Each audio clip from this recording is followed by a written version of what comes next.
Hi, everyone. Welcome back to the show. I've been meaning to talk about something that so many of us deal with, but nobody really says out loud. Digestion troubles, that stubborn constipation, the heavy, bloated, stuck in neutral feeling that just won't quit no matter what you try. And honestly, I'm not just bringing this up for all of you listening. I'm asking for myself too. I'm right in the middle of my 50s now. And lately, I've been waking up feeling completely off, sluggish, like my whole system is running in first gear and refusing to shift. It's frustrating as hell. I've done the fiber, I've chugged the water, I've even grabbed those over the counter laxatives when I got desperate. And yeah, sometimes it gives me a day or two of relief, but then the bloating comes roaring back worse than before, or nothing moves at all. So today, I'm really glad to have someone who's seen it all joining me. Dr. David, thank you for coming on and walking us through this. It's my absolute pleasure. And I appreciate you opening up so honestly right from the start, because what you just described is something I hear from patients every single week, especially folks in their 40s, 50s, and beyond. God, that already feels like a relief, just hearing you say it's common. Because right now, it honestly feels like there's some kind of traffic jam or clog down there, like old waste or toxins are literally backed up. And I need one of those dramatic detox flushes you see all over social media. I've scrolled through those colon cleanse ads thinking maybe that's what I've been missing. Is my colon actually blocked up like a drain that needs to be plunged? That's such a great question, because it lets me clear up one of the biggest misconceptions we deal with every day in the clinic. In the vast majority of cases, over 90%, your colon is not physically clogged or packed with toxins that need flushing out.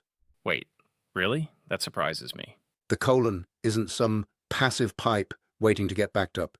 It's a living, intelligent organ with its own sophisticated nervous system, constantly talking back and forth with your brain, your stomach, and the muscles lining the whole tract.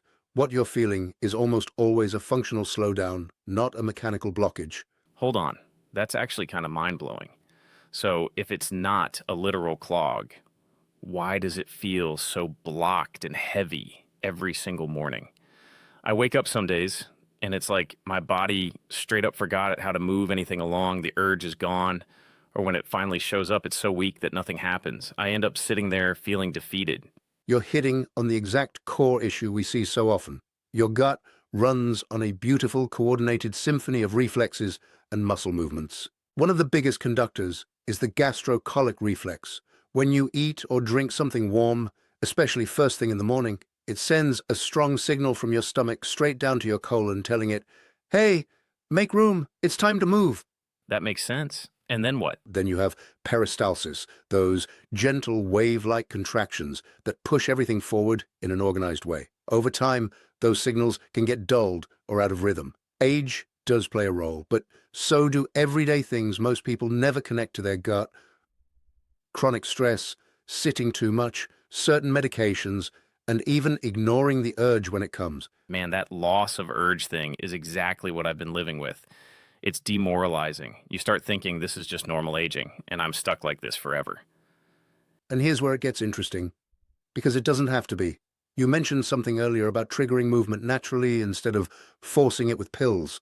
I saw this idea floating around about a simple ginger and peppermint drink that's supposed to wake everything up pretty quickly without the horrible cramping. Is there real science behind that, or is it just another wellness fad? There is real, solid science behind it, and I'm glad you asked. Ginger and peppermint aren't miracle cures, but when you use them the right way, they support your body's own built-in mechanisms instead of overriding them. Wait, so they actually do something measurable? Absolutely. Ginger comes in first with its active compounds that gently speed up gastric emptying. That's the process where your stomach finishes its job and passes everything into the small intestine on schedule. When that happens faster, it naturally triggers the gastrocolic reflex, sending that time to move signal downstream. Okay, I'm following. Peppermint picks up right where ginger leaves off. The key compound, menthol, works as a smooth muscle relaxant by calming any spasms or tension that can tighten everything up. So one pushes gently and the other smooths things out? Exactly. Put the two together and you get this beautiful balance. Ginger gives a gentle upstream nudge, Peppermint smooths out the ride so everything flows naturally instead of the crampy push and pull you get from stimulant laxatives.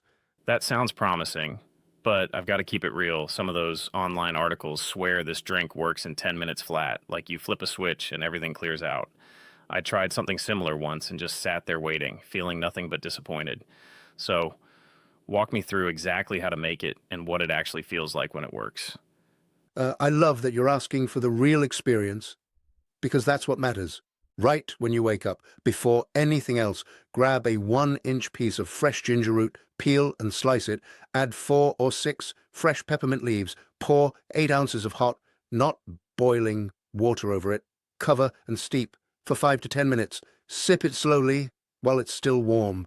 And then, The warmth itself is part of the magic. You feel this gentle warmth spreading from your stomach downward, almost like a soft wave waking everything up. One of my patients, a 52-year-old guy named Mike, who sat at a desk 10 hours a day, told me after just 4 days, he actually felt a subtle rumble, not painful, just moving, like traffic that had been stalled, finally easing forward without anyone honking. wow, that's the kind of detail I needed. So it's not dramatic, just noticeable? Exactly. Some people feel a subtle increase in activity within 20 to 45 minutes. Others notice the benefit builds steadily. Skip the honey or sugar unless your gut handles it well.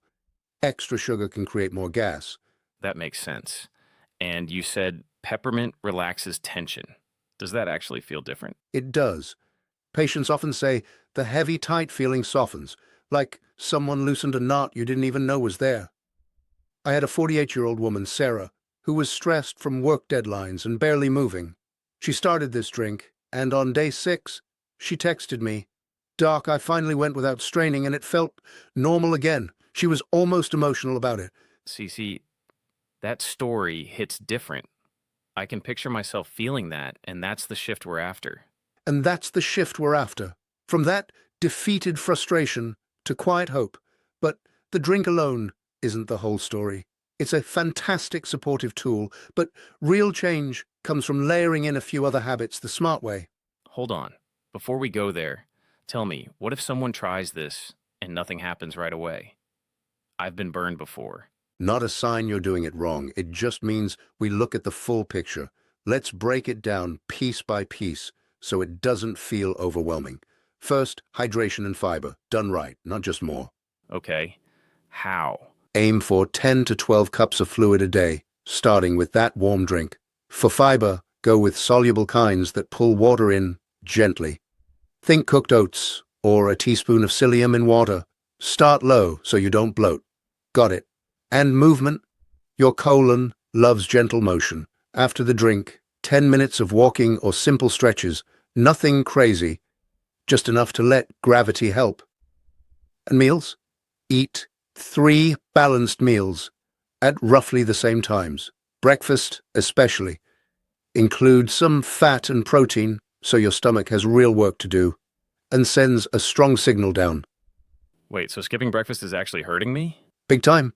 It throws the whole reflex out of whack. This is clicking for me. But stress, does that really slow things that much? It does. Right after your drink, try 5 minutes of slow breathing.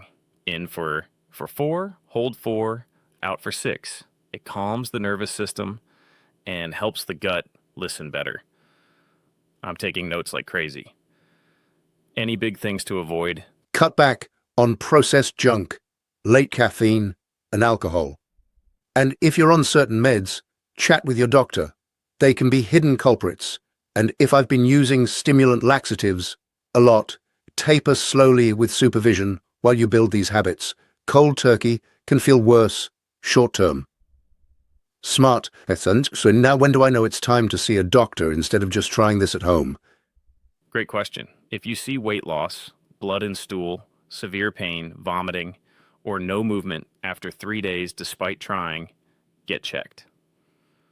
Routine screening after 45 is smart anyway.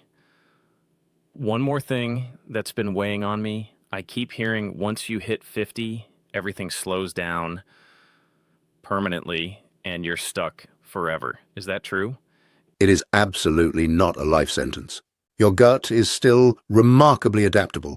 I've watched patients in their 60s and 70s restore regular, comfortable movements with exactly this approach. It usually takes 2 to 4 weeks to notice the shift and another month to lock it in. That is genuinely encouraging.